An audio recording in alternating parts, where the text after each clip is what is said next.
जबर दखल रे गोचर जमी कटक जिला टांगी चौद्वार ब्लॉक हरियंता पंचायतर देड़चुआ हरिजन साहि निकटरे गोचर जमी जबरदखल को विरोध करिसेंती स्थानीय ग्रामवासी। जड़े प्रभावशाली व्यक्ति गोचर जमी जबरदखल करी रास्ता तैयारी करुथबारु देड़चुआ गां लोकमाने तहसिलदार और जिलापाल को बारंबार अभियोग करि आसुछंती। सुफल मिलु नथिबारु गां लोकमाने आंदोलन पई अंटा भिड़िलेनी। तहसिलदार को जोगाजोग कर जायथिले मध्य तांकर प्रतिक्रिया मिली पारि नाही।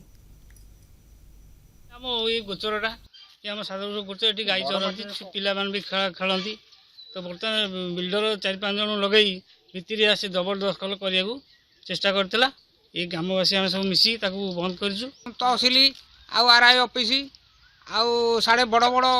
ऑफिसर मान कागज देचु से माने ये जगटा को रोकीदे से सकाशे आउ जगटा अधा रही आउ नापिवाका से अमीन फमीन को बंद कर देनी अमीन मैंने राजी होना आसिया बिल्डर जो जगह नहीं सी तार रास्ता आमर तार ना कि गोचर जगह को रास्ता नापाई से आमको न पचारि नपाई से प्रतिवाद करुच्ची कि आम ग्रामवासी मना कर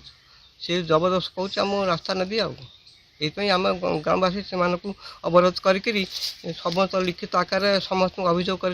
ये गोचर आज्ञा 7 वर्ष आम गले चलाचल कर गोरु धरती आपको बिल्डर जबरदस्त माटी पकईकि रास्ता नौ एति आपन को जनाऊँ आम कहूँ आम चलाचल कर हरिजन लोक आम जगह ना बाड़ी ना आम गोरु चढ़ुंट आम भी चल विचार भल मंद सब करुँ।